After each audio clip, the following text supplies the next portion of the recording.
bang. There you come. If you guys want to head off, we can grab the kit. Okay. And Okay. Hannah will lead you upstairs to the room. They got all of it. Yeah.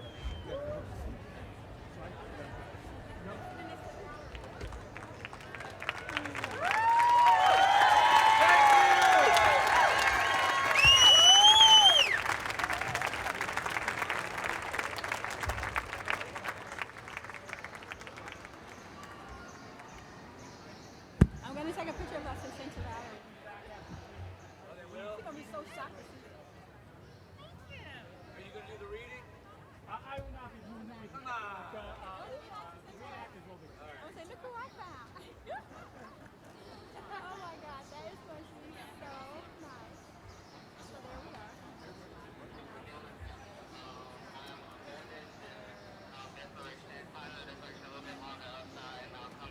Hey, Dan, Kathy, can I get your picture? Oh, sure. I mean, this standing out This here is so watching cool. this music. This is such a cool picture. What? Did you get seats? We just sat on. Oh, but there are chairs, and if you want chairs under there, they're that are in there. Isn't this cool? I did. I thought this was a cool picture. Will you take our picture? Yes, I will. She's not working. Here.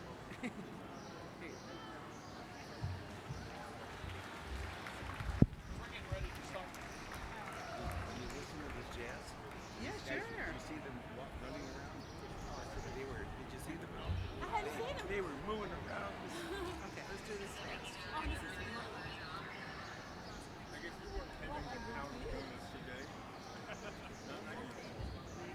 We should do a selfie face. I just sent this to Valerie. You did? Oh, we'll do another one. oh, that's a good one. We're gonna do Is that a selfie? that was a selfie. Oh, you did send it? How about the three of us? Is that We're we're gonna doing? face this way, yeah. We're going to face where? We gotta face this way because of the light. Oh, okay. Isn't that nice?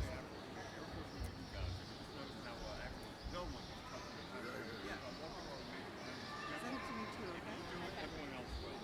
I'm gonna go take my seat and sit right down the And ground. you're going to have a great seat for the Yeah, parade. for the parade. I think it'd be nice. I didn't realize that it starts right here. Yeah. But it won't start till what, 11:45? 11:45.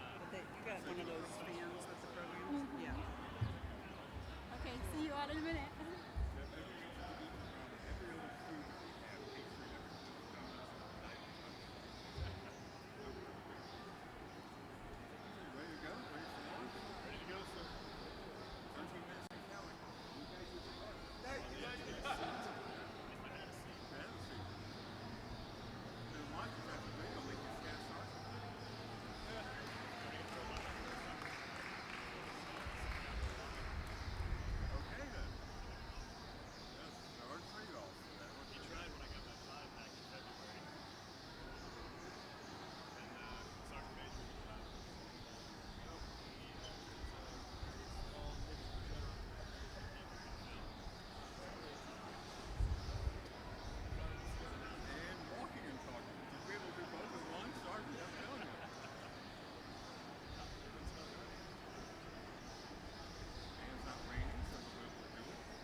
consequence.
Ladies and gentlemen, welcome to the National Archives.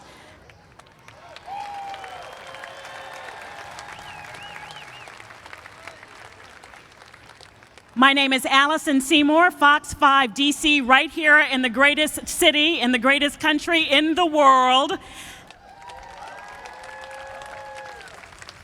I want to thank Brass Connection for their great performance earlier, got us moving around. And most importantly, happy 140th birthday to the United States of America.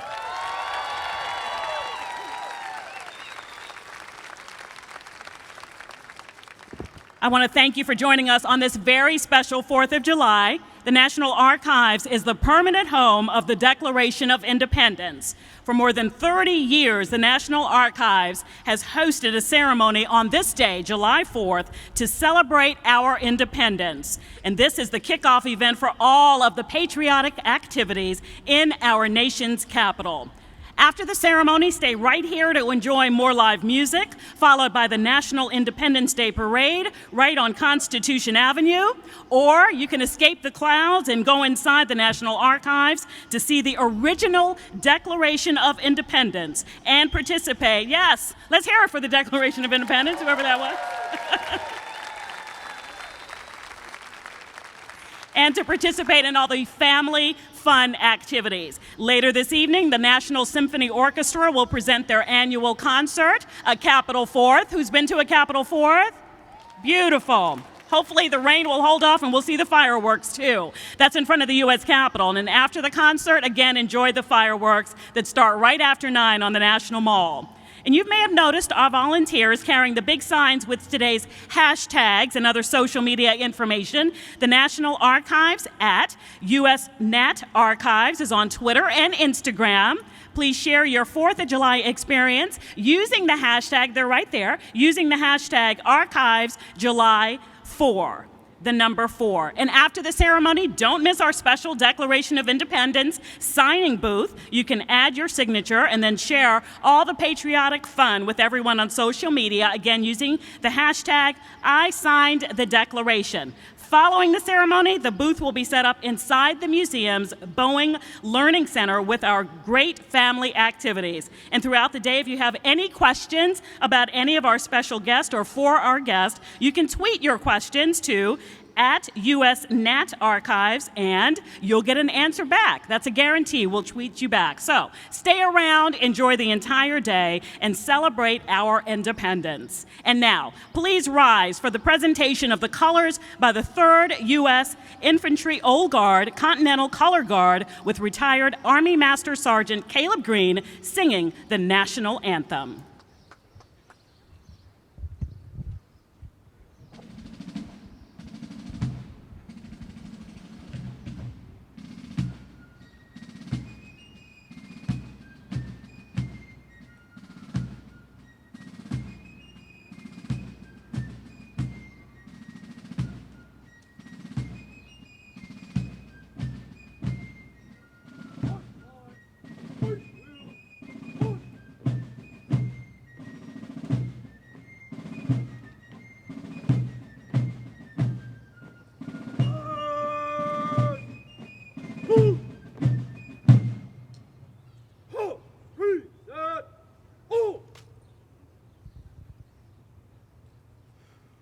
Oh, say, can you see by the dawn's early light what so proudly we hailed at the twilight's last gleaming, whose broad stripes and bright stars through the perilous fight o'er the ramparts we watched were so gallantly streaming.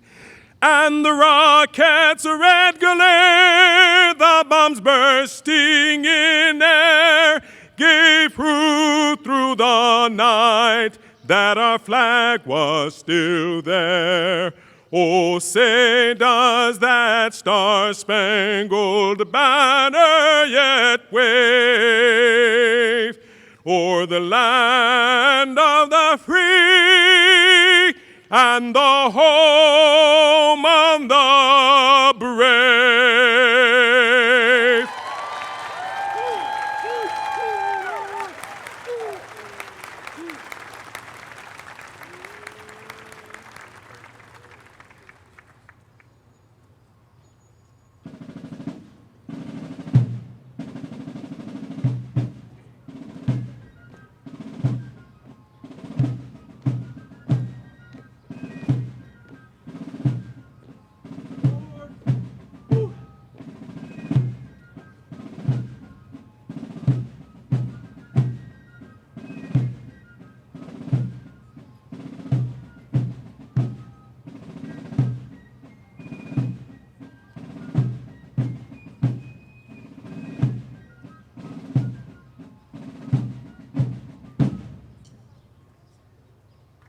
One more round of applause.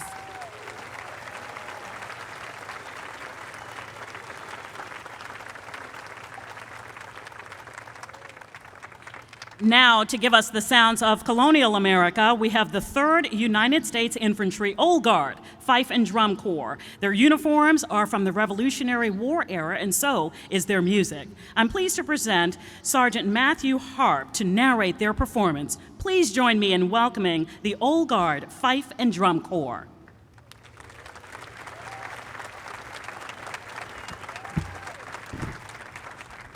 Thank you. Please be seated.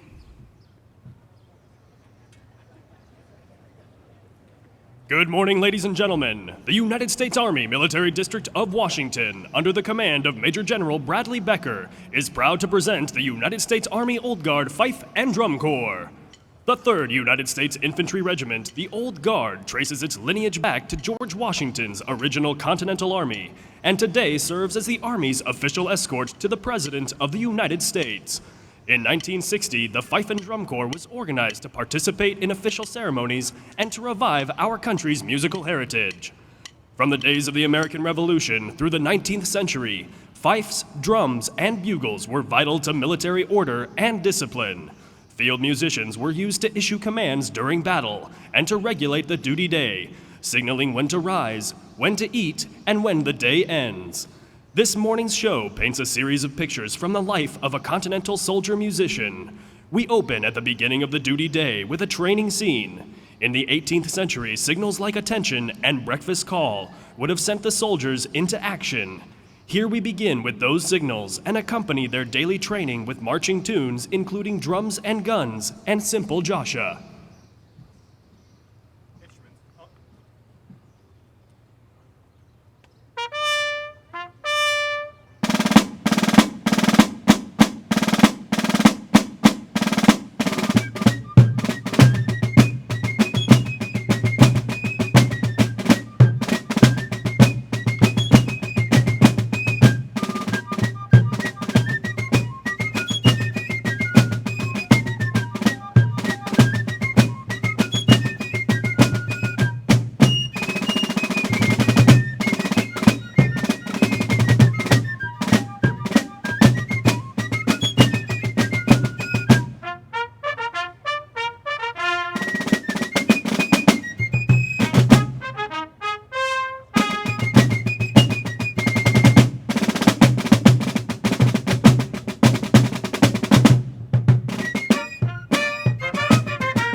The soldiers of the United States Army Old Guard Fife and Drum Corps wear uniforms patterned after those of General Washington's Continental Army. In order to be easily identified, military musicians wore the reverse colors of the regiment to which they were assigned. At that time, American infantry soldiers wore blue coats with red facings. Thus, the musicians wore red coats with blue facings. Traditionally, the most skilled drummer was given the title of drum major and was chosen to lead the musicians. Today, the drum major who stands before you wears the light infantry cap and issues silent commands using the espontoon, an adapted 18th century weapon. At the end of the day, troops would often gather around the campfire to relax, and the musicians would provide entertainment. Picture yourselves in such a setting now, as we feature the fife and bugle groups in a scene reminiscent of the soldiers' respite following a challenging day.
At a moment's notice, the soldier is summoned from camp, finding himself marching resolutely to the battlefield. As tensions mount, the musicians relay the commander's orders to the troops. Firing commences, and the chaos builds to a fierce, percussive climax. We will now feature the United States Army Old Guard Fife and Drum Corps drum line in a battle feature.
Remembering the fallen soldiers lost in battle, we open our final scene with the mournful tune, Roslyn Castle.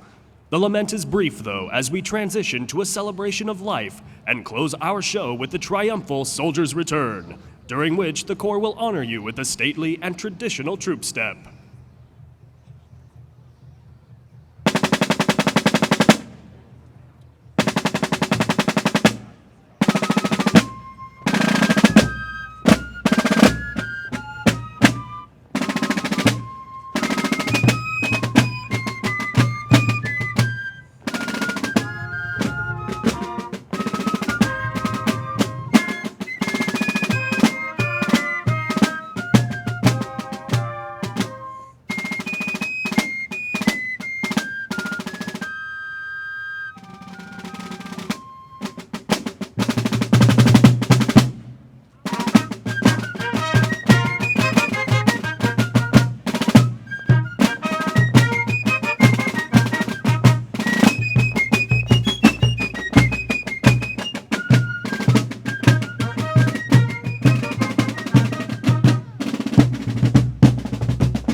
Once again, ladies and gentlemen, the United States Army Old Guard Fife and Drum Corps.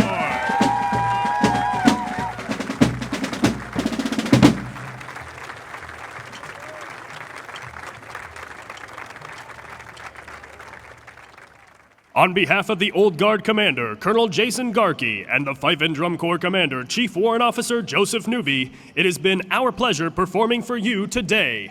Thank you and happy birthday, USA.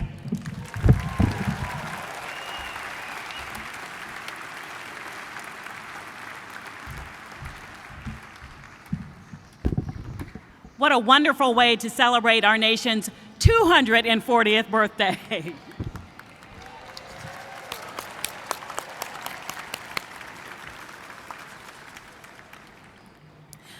Well, even though this is the permanent home of the Declaration of Independence, that extraordinary piece of parchment is just one of millions of documents held in trust by the National Archives. The pieces of paper, photographs, and films in the holdings of the National Archives tell the story of democracy in the United States, and the mission of the National Archives is to make these documents available to you, to all of us, the American people.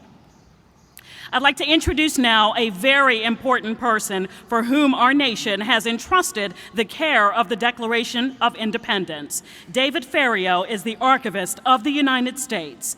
David Ferriero was sworn in as the 10th Archivist of the United States in 2009. Previously, he served as the Andrew W. Mellon Director of the New York Public Libraries. And before that, Mr. Ferriero served in top positions at two of the nation's major academic libraries, the Massachusetts Institute of Technology in Cambridge, Massachusetts, and Duke University in Durham, North Carolina.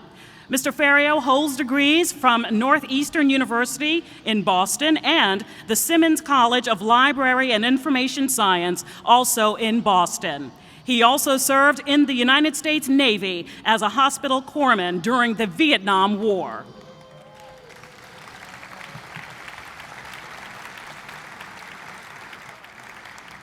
Ladies and gentlemen, Mr. David Ferriero, Archivist of the United States.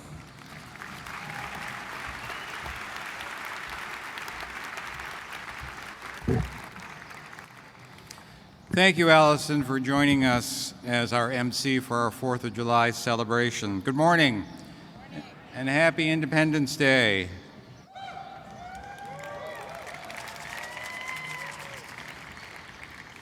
Thank you all for joining us in this 240th celebration of the Declaration of Independence.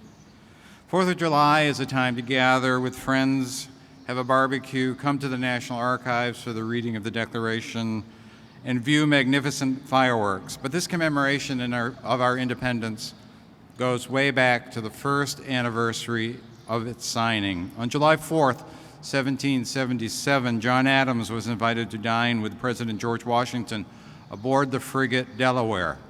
And he wrote in his diary, "We were saluted with a discharge of 13 guns, which was followed by 13 others from each other armed vessel in the river.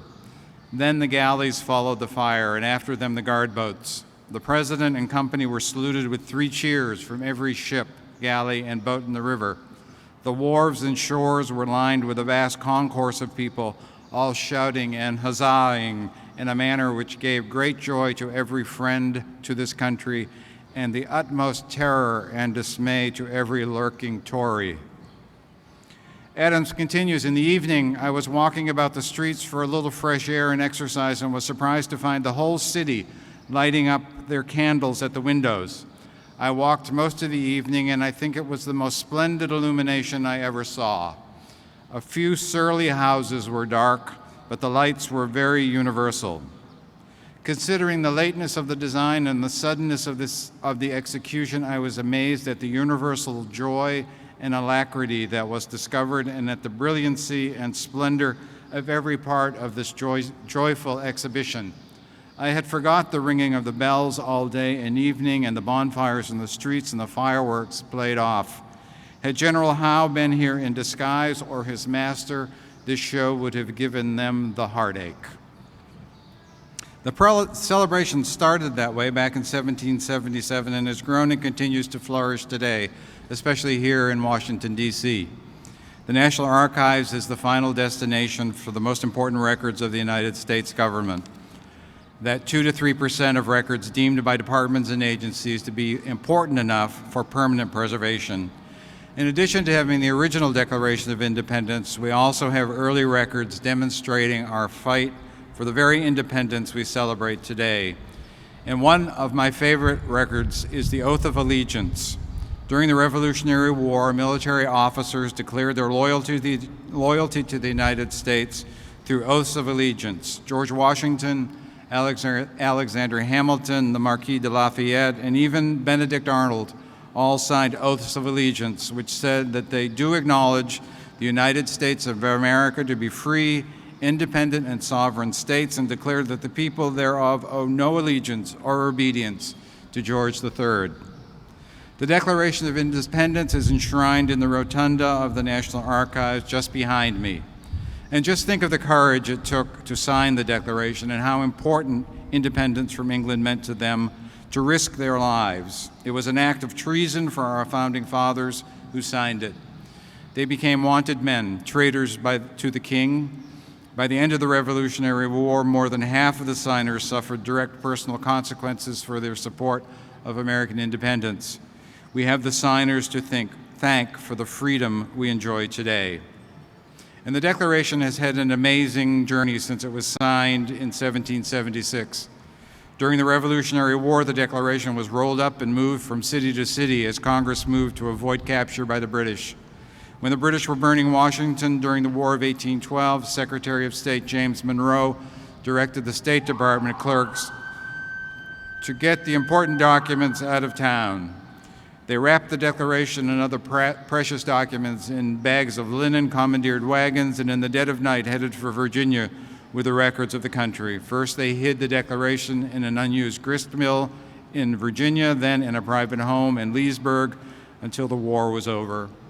During the 1800s, the Declaration was on exhibit for long periods at several locations in Washington, where it was exposed to sunlight, fluctuating temperatures, and humidity, all which took their toll on the document. Finally, officials took note of these effects of aging and wrapped the Declaration and stored it flat at the State Department, where it joined the Constitution until 1921, when President Harding signed an order transferring both of these documents to the Library of Congress. Just before Pearl Harbor and the U.S. entrance into World War II, the library sent the Declaration and Constitution to Fort Knox for safekeeping, where they remained until 1944, when they came back to the Library of Congress.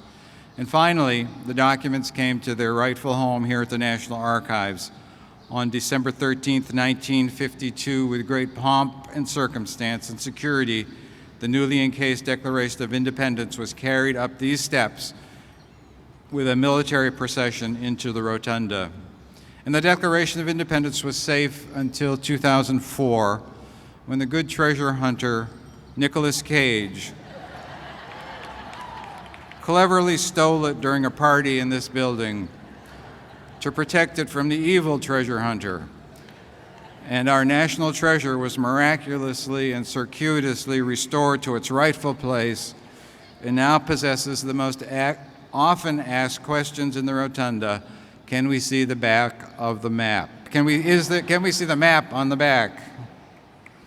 And I can tell you for certain that the only thing on the back of the declarations are the words "Original Declaration of Independence," dated 4 July 1776.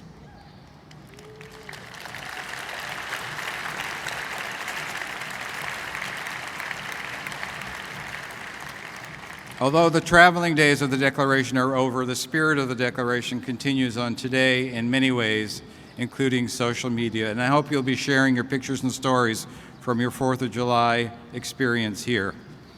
You can also add your own John Hancock to the Declaration of Independence at the special booth on the corner of Constitution and 7th. I invite you to come inside and see the Declaration, the Constitution, the Bill of Rights, as well as our family activities, including our newest exhibit, Amending America. I was astonished to learn that there have been more than 11,000 proposed amendments to the Constitution. Some narrowly missed ratification, others never had a realistic chance. Come on in and see for yourself. And although we don't allow photography in the museum, we have made a special exception for our new selfie station where you can snap a selfie in front of a special backdrop featuring our founding documents. Next, we'll hear the words of the Declaration of Independence read aloud by our honored guests. Thank you all for coming. The National Archives is the home of the Declaration of Independence, and the 4th of July starts here.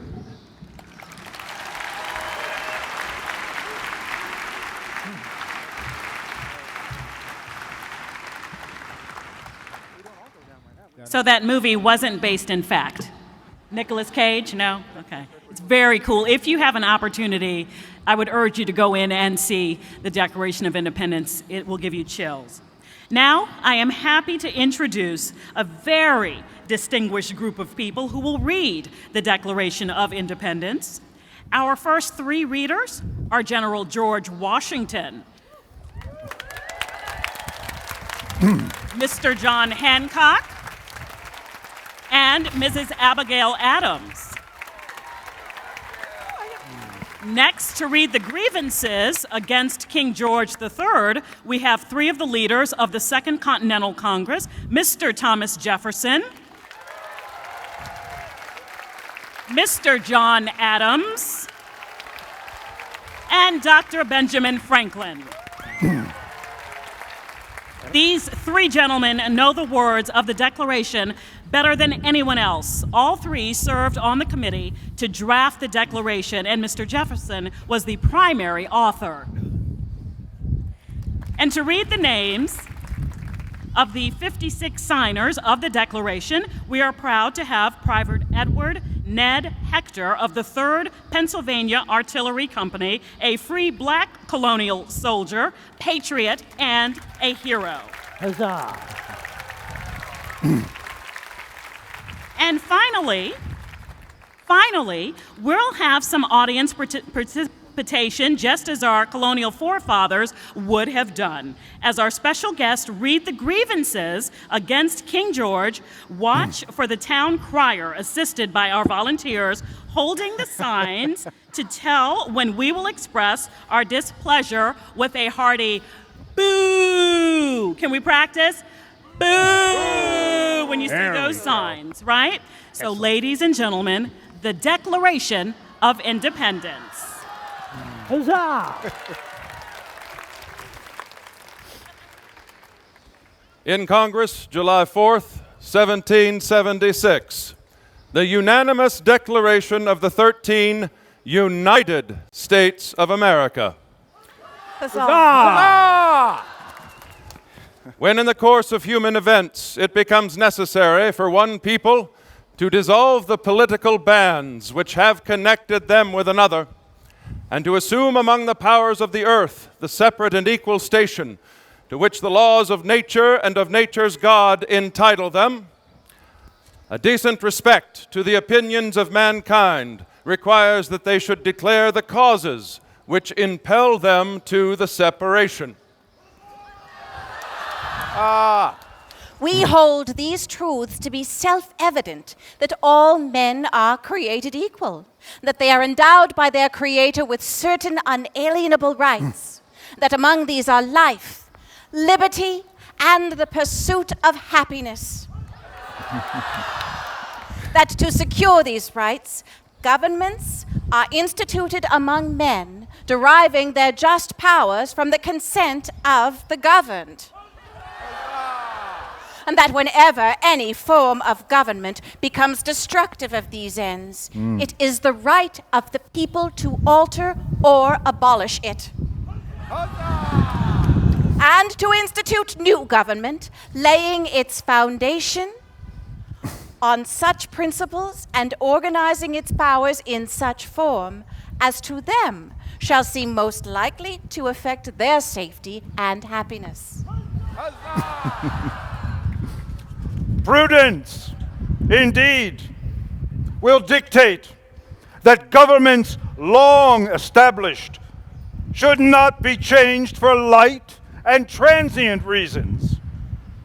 All experience hath shown that mankind are more disposed to suffer while evils are sufferable than to right themselves by abolishing the forms to which they are accustomed. But when a long train of abuses and usurpations, pursuing invariably the same object, evinces a design to reduce them under absolute despotism,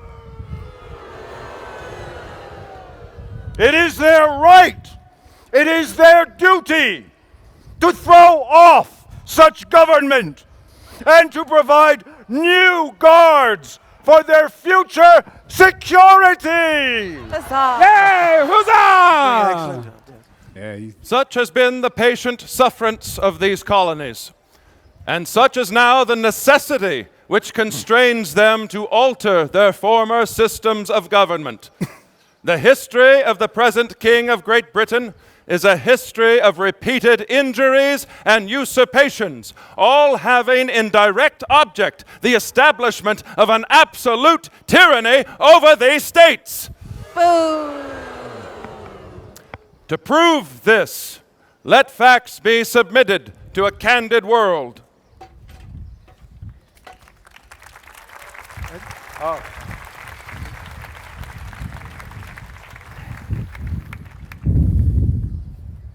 He has refused his assent to laws, the most wholesome and necessary for the public good. He has forbidden his governors to pass laws of immediate and pressing importance unless suspended in their operation till his assent should be attained. And when so suspended, he has utterly neglected to attend to them.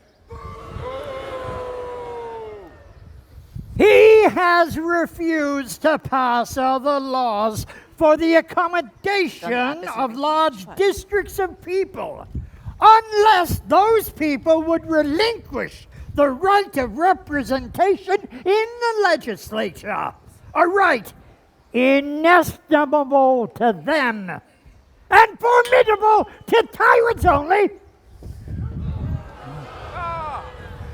He has called together legislative bodies at places unusual, uncomfortable, and distant from the depository of their public records, for the sole purpose of fatiguing them into compliance with his measures.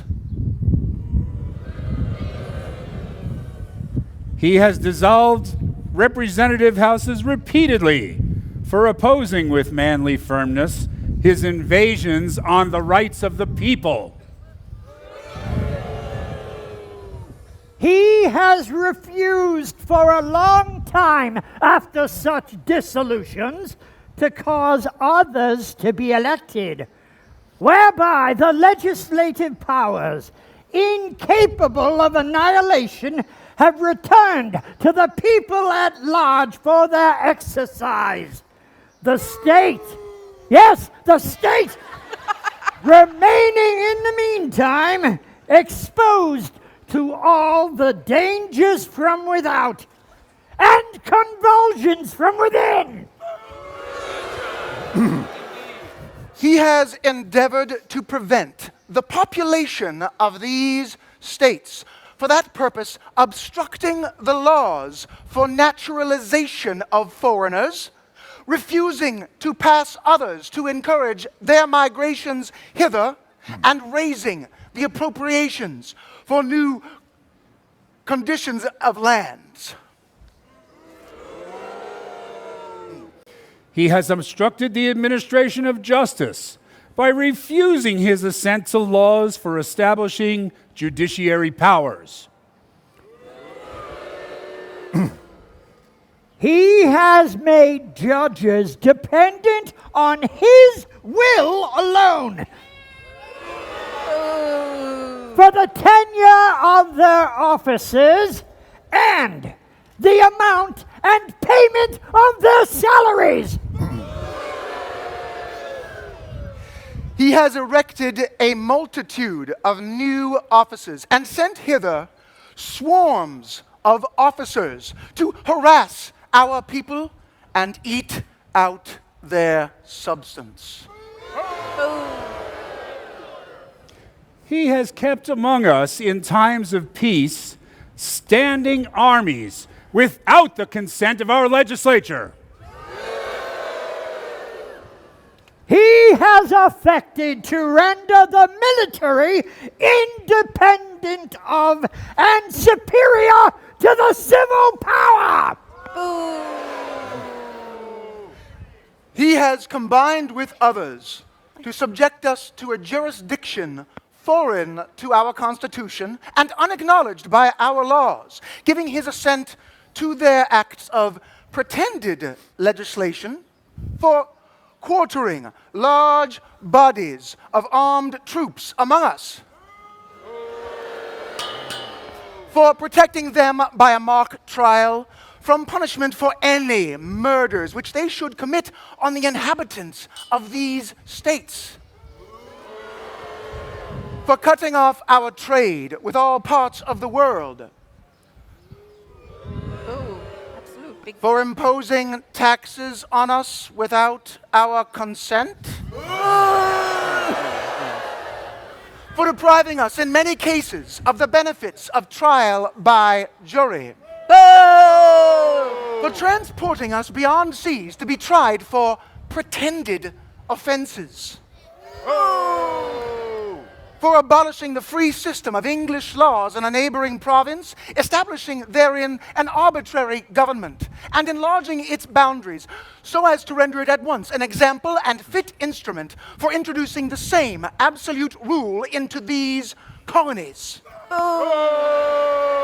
For taking away our charters, abolishing our most valuable laws, and altering fundamentally the forms of our governments. For suspending our own legislatures and declaring themselves invested with the power to legislate for us in all cases whatsoever. He has abdicated government here by declaring us out of his protection and waging war against us. He has plundered our seas, ravaged our coasts, burnt our towns, and destroyed the lives of our people. He is, at this time, transporting large armies of foreign mercenaries to complete the works of death, desolation, and tyranny. Already begun with circumstances of cruelty and perfidy, scarcely paralleled in the most barbarous ages, and totally unworthy the head of a civilized nation. He has constrained our fellow citizens taken captive on the high seas to bear arms against their country, to become the executioners of their friends and brethren, or to fall themselves by their hands. He has excited domestic insurrections amongst us and has endeavored to bring on the inhabitants of our frontiers the merciless Indian savages whose known rule of warfare is an undistinguished destruction of all ages, sexes, and conditions. Oh!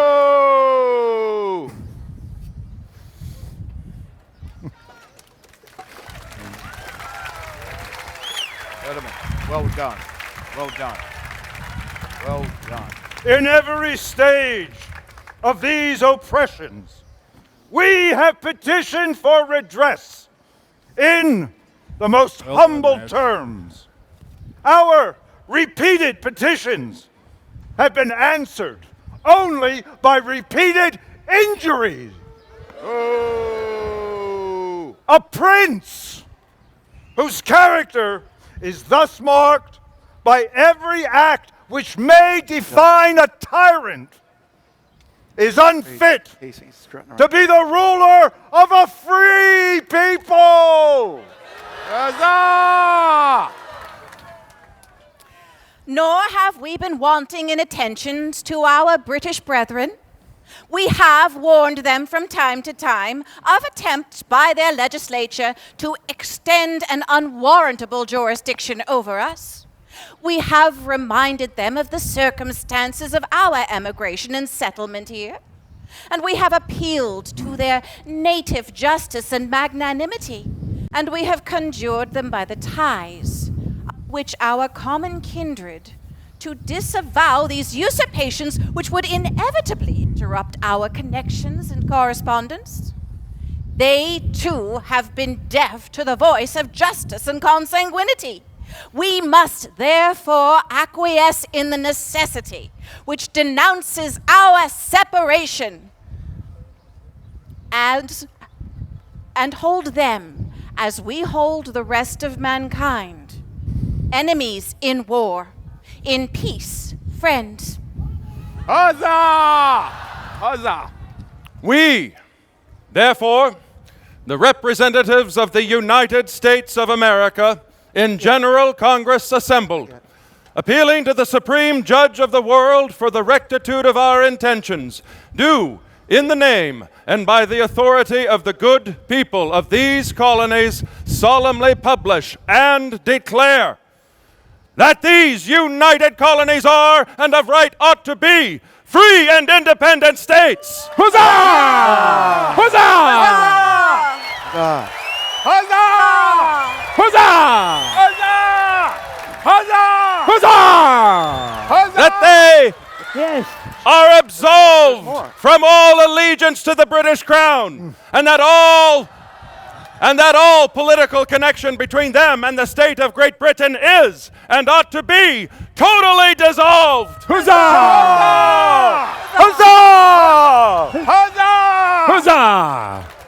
And that, as free and independent states, they have full power to levy war, conclude peace, contract alliances, establish commerce, and to do all other acts and things which independent states may of right do.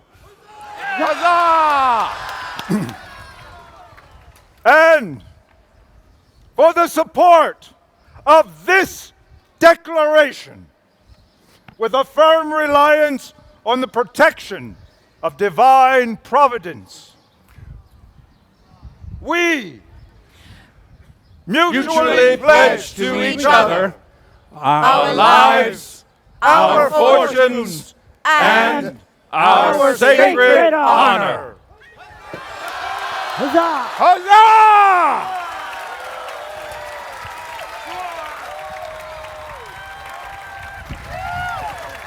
All right.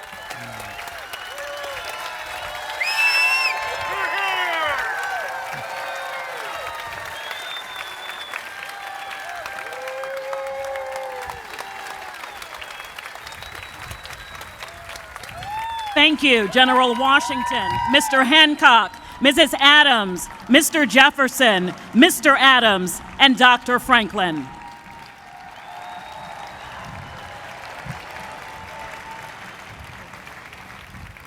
How stirring it is to hear those words just as they were written 240 years ago. Private Hector will now read the names of the colonies and the signers of the Declaration. Like the colonists, we will show our approval by shouting, "Huzzah!" Huzzah! So watch again for the town crier, assisted by our volunteers, holding the signs to show when you shout. So, after Private Hector reads all the names of the signers from each state, let's huzzah! Huzzah! First, we need to practice. Okay, let's practice a hearty huzzah! Huzzah!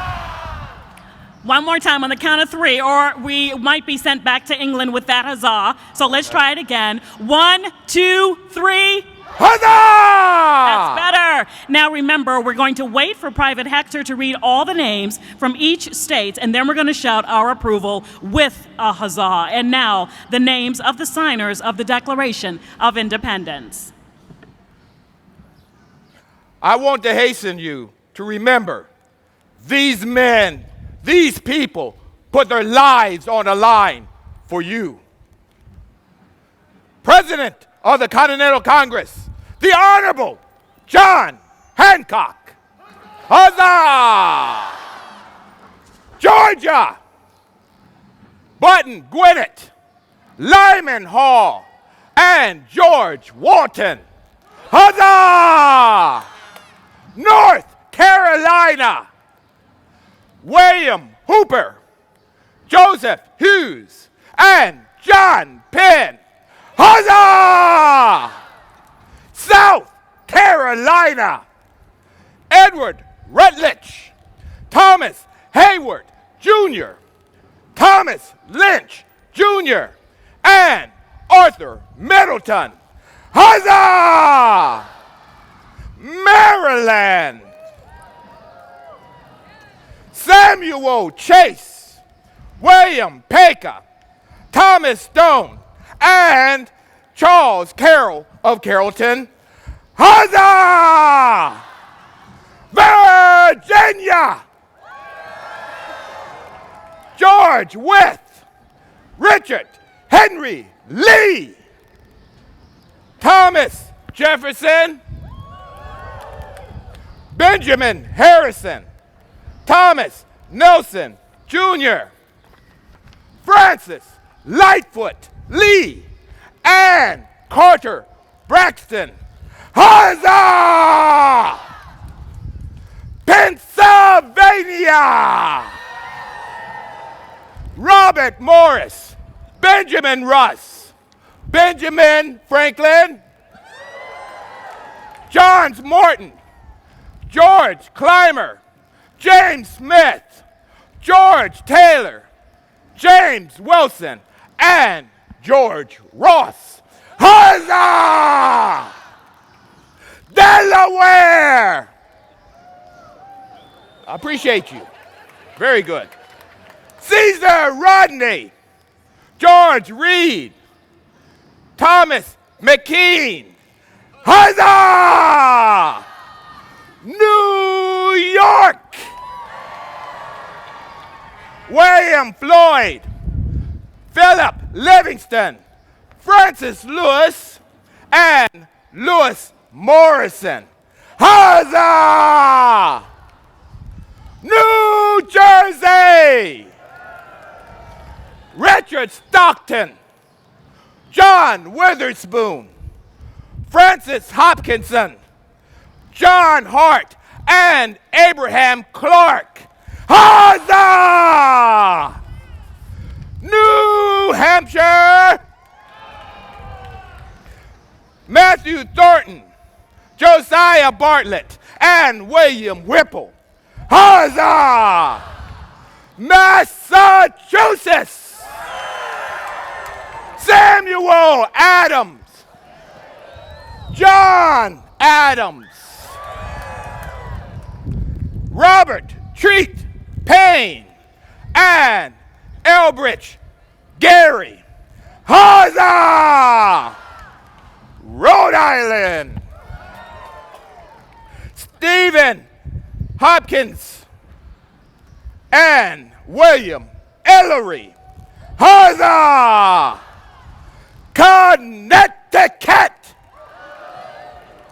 Roger Sherman, Samuel Huntington, William Williams, and Oliver Wolcott. Huzzah! This is attested to by the Secretary, Charles Thompson. And the whole community said, Huzzah!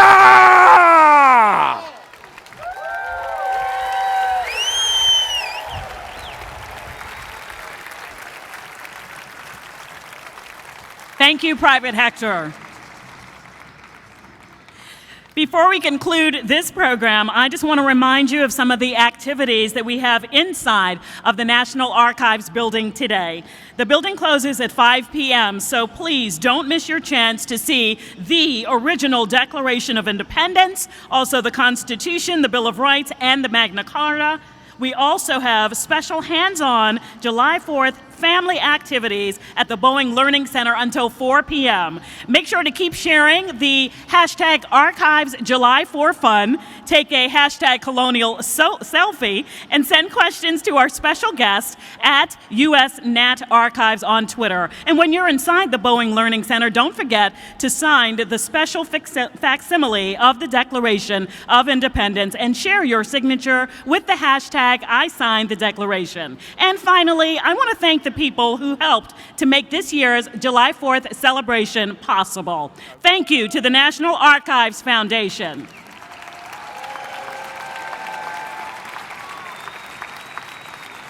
And to longtime sponsors of this great event, John Hancock Financial and Dykema for their major support. The American Historical Theater and our founding fathers. Let's hear it for Thomas Jefferson, John Adams, and Ben Franklin. And our representative of the Continental Army, Private Ned Hector, and all the guests, General George Washington, John Hancock, and Abigail Adams. The 3rd United States Infantry Old Guard, Fife and Drum Corps, and the Continental Color Guard, Caleb Green and Brass Connection. And of course, we wouldn't have had this celebration without the hard work of the staff and volunteers of the National Archives. Huzzah, huzzah indeed. A special thank you to our town crier, John Dunlap, Ellen Mulligan, Maria Albanese, Connie Beach Sims, Laurel McCondre, and Anna Camacho for being our crowd leaders and holding up those signs. Finally, the National Independence Day Parade starts at 11:45 a.m. right after this ceremony. But before the parade starts, Brass Connection will join us again for some more great live music. Be sure to stop by the National Archives store for exclusive Independence Day products that support educational outreach and events like this one at the National Archives. And I also want to thank all of you for helping us to commemorate the 240th anniversary of the Declaration of Independence. I wish you all a wonderful 4th of July. I hope you'll stay and take part with the activities and share your 4th of July experience on social media. Again, use the hashtag ArchivesJuly4. And now, please welcome back Brass Connection, who will start with a special rendition of America the Beautiful. Thank you, happy 4th, and God bless America.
Thank